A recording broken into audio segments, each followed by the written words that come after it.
Hello dear students.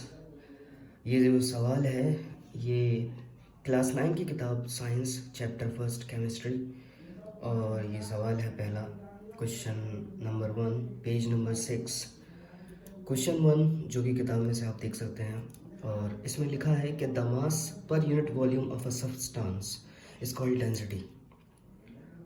Question number 1 हम solve कर रहे हैं और डेंसिटी का फॉर्मूला याद होना चाहिए और ये आगे तक काम आने वाला है क्लास 12 तक अगर आपको साइंस साइड में ही रहना है।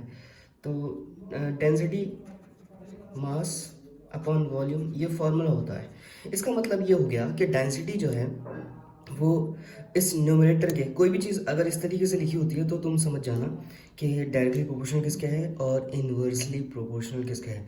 डायरेक्टली का मतलब ये है कि ये जो डेंसिटी है न्यूमरेटर के डायरेक्टली प्रोपोर्शनल होती है, यानी इसका मतलब ये हो गया कि मास जितना ज़्यादा होगा डेंसिटी भी बढ़ जाएगी, इंक्रीज करेगी।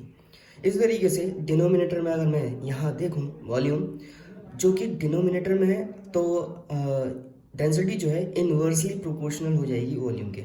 इसका मतलब ये हुआ कि जितना ज़्यादा वॉल्यूम होगा डेंसिटी उतनी ही कम होगी। ठीक है, तो अब इसी के ऊपर हमें जो है इसके अंदर बताना है और अरेंज करना है following in the order of increasing density. और हमें ऑप्शंस गिवन है air, exhaust from chimneys, Honey, water, chalk, cotton and iron. तो इंक्रीजिंग ऑर्डर का मतलब ये है कि सबसे कम डेंसिटी किसकी होगी, तो हवा, क्योंकि उसकी डेंसिटी बहुत कम होती है और हवा के जो पार्टिकल्स होते हैं एयर के वो एक पार्टिकल यहाँ है तो एक पार्टिकल यहाँ पर होगा। ठीक है, इसी तरीके से हम कह सकते हैं कि एयर कम्स फर्स्ट, देन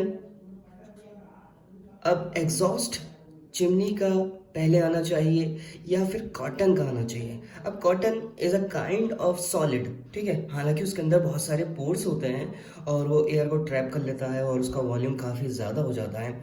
ठीक है, मगर अगर हम इस कॉटन को अगर हम कंपेयर करें एग्जॉस्ट फ्रॉम द चिमनीज तो हम कह सकते हैं कि एग्जॉस्ट जो इज़ अ काइंड ऑफ जो धुएं की शक्ल में निकलता है, स्मोक कह सकते हो, तो एग्जॉस्ट फ्रॉम चिमनीज वो एयर के बाद लिखा जाएगा, एग्जॉस्ट फ्रॉम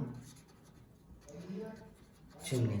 इसके बाद बात आती है कि कॉटन लिखा जाए पहले या फिर हनी लिखा जाए। अब हनी एज अ लिक्विड है, लिक्विड आमतौर से पहले आता है सॉलिड से, मगर कॉटन को अगर कंपेयर किया जाए, अगर मैं सॉलिड पे डाल दूँ, लिक्विड पे डाल दूँ, जैसे हनी पे डाल दूँ या वाटर पे डाल दूँ, क्या कॉटन उसमें डूब जाएगा? तो डूबने और तैरने वाली बात यानी सिंक और फ्लोट की बात किसी भी चीज़ के साथ तब आती है जब वो चीज़ डेंसिटी के मामले में कम या ज़्यादा होती है। तो कहने का मतलब यह है शॉर्टकट में कि डेंसिटी अगर ज़्यादा होगी तो वो लिक्विड के अंदर डूब जाएगी, ठीक है, यानी संक कर जाएगी।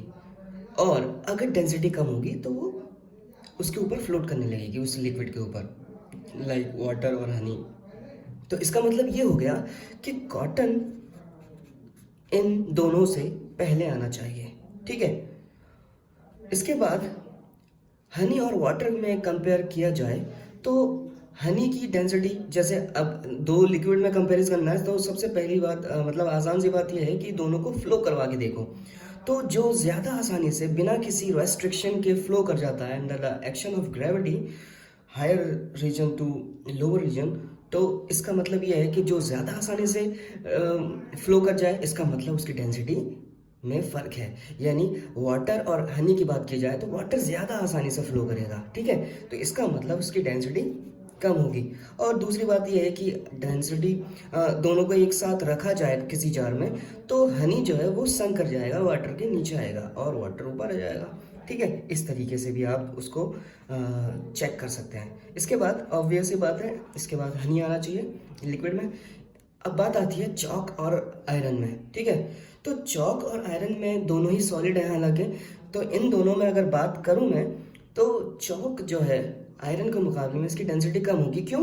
क्योंकि इसके जो पार्टिकल्स हैं वो थोड़े से फोर्स ऑफ अट्रैक्शन के मामले में कमज़ोर होते हैं आयरन के मुकाबले में। अगर मैं किसी ऊंची हाइट से उसको फेंकूं किसी हाइट से तो वो ज़्यादा आसानी से टूटेगा, किसके मुकाबले में? आयरन के मुकाबले में।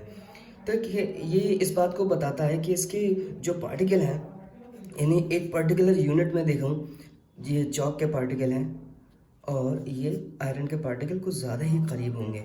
ठीक है, ज़्यादा करीब होंगे, फोर्स ऑफ अट्रैक्शन ज़्यादा होगा, तो टूटने से एक दूसरे को रोकेंगे और ये नहीं रोक पाएंगे इसके मुकाबले में। तो इसका मतलब क्या हुआ, अब हमें चॉक लिख देना चाहिए।